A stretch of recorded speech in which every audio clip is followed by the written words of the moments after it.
Hi guys. Before we proceed to this video, we've got something very important to share with you. Neoliberalism, Inequality and Authoritarianism by Professor John V. Kofis is available for purchase. You can order it directly from the publisher Little French eBooks or through Amazon. Hello, welcome to a teaser session, an introduction to a much longer analytical session on cryptocurrency, as with a special focus on the United States, which, as President Donald Trump has declared, he wants to make the United States the cryptocurrency capital of the world. Now, cryptocurrency has existed for roughly 16 years, since 2009, when Bitcoin first made it on the market. And since then, cryptocurrency has, of course, been global. That's one thing, that it is global because it's a digital currency, okay? And it has gone from the margins of an unregulated digital currency into the mainstream, not just among speculators trading crypto, but also politicians, including, of course, the first family in the United States, as the world knows, considering that members of the first family, the president himself included, have issued their own crypto. Now, the total value of cryptocurrency, again, I'm going to give you a figure that's floated around, and at any one time, of course, these figures change, is somewhere between 2.5 and 3 trillion. The lack of transparency, and this is one of the problems with crypto, the lack of transparency, lack of regulation, as well as the wild fluctuations in market volatility of this particular speculative product, make it very difficult to put a fixed value on it, especially on a world scale, considering crypto in many cases is the domain of what we call in economics the subterranean economy, that is the informal economy. Everyone from organized criminals to tax evaders, drug lords, and so forth. Now, the question, of course, about crypto is, what does it offer to society that a hard currency, let's say the dollar, in the case of the United States, which is the most widely traded reserve currency, IMF uses it in its basket of currencies as the most desirable in the basket of reserve currencies. So what's crypto? What does crypto offer that the dollar doesn't offer, or any other currency, considering those currencies, the central bank regulated and guided currencies? In terms of guided, by that I mean interest rates are determined by the central bank and the government in conjunction with the government departments or ministries of the Treasury. What does crypto offer? Well, actually, this is an unregulated, largely unregulated product, fairly new. The assumption is, of course, that they are going to reinvent the wheel, and that nobody has done it. And why are they going to do this? Considering, by the way, there have been attempts, including in the United States in the 19th century, for individuals looking for quick buck, to make a quick buck, to make some quick money and run. Considering this has been tried and failed throughout history, what makes it different? Their promise: technology. Okay? Now, one scholar has pointed out that this is a speculative currency, digital currency, in search of a problem that it has yet to solve after 16 years. Fair enough. Let's look at some statistics. There are 33.3 million businesses in the United States alone. Cryptocurrency is accepted by roughly 2,300 out of 33.3 million. And within those 2,300 establishments, out of all those millions, the fact is it is accepted indirectly after convertibility. This alone, after 16 years of being on the market, ought to tell something to the rest of the population, namely what the late Charlie Munger and Warren Buffett, his partner of Berkshire Hathaway Investments, both of whom argued that this is something to stay away from, unless, of course, you are not well intentioned in terms of what that you want to make money. Wanting to make money is the mode of operation of all capitalists, but in terms of wanting to evade taxes or launder money or move money because it has been illegally obtained through some means, etc., etc. Okay. The question, of course, is why is the United States government, especially under the Donald Trump administration, so heavily invested in this? That is, members of the cabinet, the president, the president's family, and wanting to bring crypto into the mainstream and going along with some Silicon Valley companies, some of the high-tech companies who want their own crypto, by the way. They want to make fee income, interest, and so forth, a lot of money out of issuing their own money. The dollar isn't good enough for them, or the euro, or any of the hard currencies. They want to issue their own money.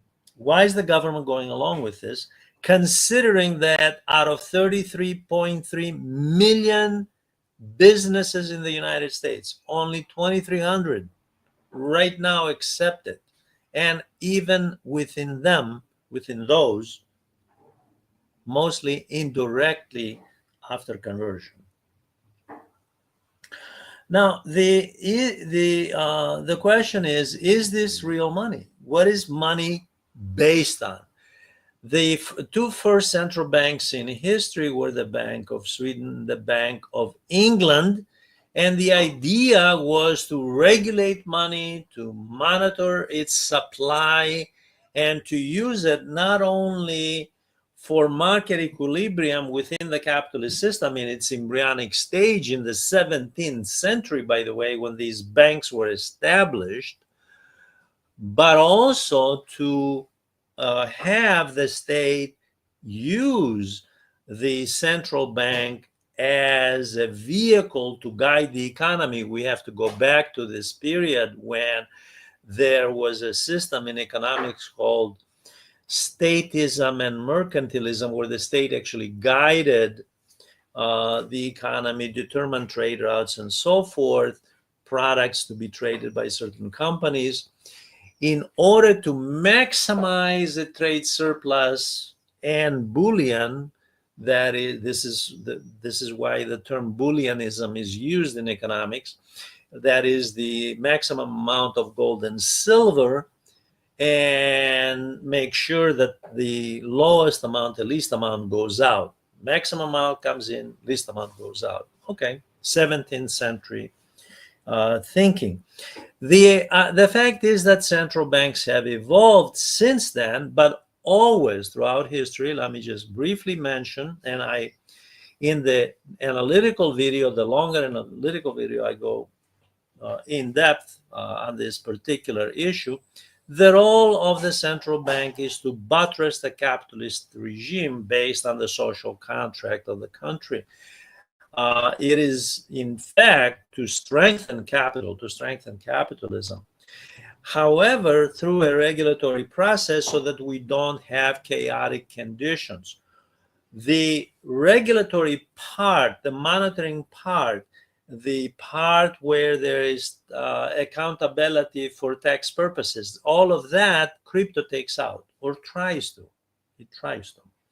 And it does it in most cases very successfully. The question is, of course, considering the volatility, considering the risk, considering the hesitancy of the market itself to embrace this product in the mainstream, given that people are well aware of what one economist called that this is nothing other than digital monopoly money. This doesn't mean people haven't become millionaires, right? Crypto millionaires, and even some billionaires in the world, by the way, around the world. That's all true, but at whose expense? That's the issue, and that's what I analyze in the longer video. In case we have another very deep recession, a great recession like that of 2008. By the way, throughout the 500-year history of capitalism, the capitalist economy expands and contracts, expands and contracts. That's the nature of the capitalist economy. We always have had periodic recessions and then depressions. What happens in the next, not mild recession, but let's say mild depression, let's say Great Recession? In the last one, China bailed out the US and the major economies so that it can continue to trade with them. It was in its self-interest. They didn't do it because they're saints. They did it because it was self-interest. In the next one, they have already said, because they're well aware that the financialization, because this is part of the what is called in economics financialization policy, meaning that the wealth of an economy is not measured in terms of the real goods and services in a given economy, but rather the speculative value, the market value of what's traded. Here's a product that, like I said, many call monopoly money. Others call it hot air, whatever you want to call it. Now, it could be argued, by the way, what is there an intrinsic value? Let's play the devil's advocate from the crypto side. Is there intrinsic value in paper money? Absolutely not. There's no intrinsic value in paper money. There's nothing. It's just paper. However, that paper, whether it's the British sterling, the British pound, the US dollar, whether it's the euro, well, whether it's the yuan in China, the yen in Japan, whether any of these hard currencies, especially the hard currencies, they are based, but all currencies are based theoretically on, more or less they are based on the total, on GDP, on the gross domestic product, total volume and value I should say, not value of goods and services in society, as well as what prospects there are out there in the short-term and intermediate future. Now, what is crypto based on other than what's, again, going back to economics studies that have been done this, other than the speculative value and sort of a Ponzi scheme, okay? And considering how many of crypto-related firms have gone under, have gone bankrupt, how many individuals have paid heavy fines, a few wound up in prison, by the way. Considering this record, considering that the government has been subsidizing, a lot of people don't assume that crypto has been subsidized, but it has. It consumes enormous energy to keep up the blockchain on which crypto is traded, and government subsidizes it. Government has bailed out companies that have been in that banks that have dealt in crypto indirectly. So indirectly, government has subsidized crypto. And like I said, if it becomes a mainstream, if it gets into the mainstream as companies like I said, high-tech companies in Silicon Valley, for example, the Meta Group, Apple, they want their own currency. They want private, as though we're in the Middle Ages, during the era of lords. Who's going to bail them out? And what damage will they cause to society before all is said and done? This is all to be taken very seriously and not to be laughed at or ridiculed simply because a few people, when you look at statistics, by the way, a few people have made a lot of money. Many have lost enormous amounts of money. Okay. I ask you to take a look at the longer video where a lot of these issues and many more are analyzed in detail, in greater detail, in terms of what does it mean to have a crypto-based economy? What does it mean when President Trump says that he wants to make America the crypto capital of the world? And both houses of Congress have gone along with this. And unfortunately, companies will be investing in crypto without the knowledge of their investors. For example, in retirement funds. And the next time there is a sharp downturn in the market and those people, those retirees want to access their money, guess what? They will not find the value is there. So these are very serious issues to be reflected upon and to determine to what degree should the government be playing the role that it has, at least in the United States. By the way, China has sidelined crypto. It exists in the subterranean economy, but not in the mainstream. Europe, very weary. A lot of European countries are leaning heavily toward regulation.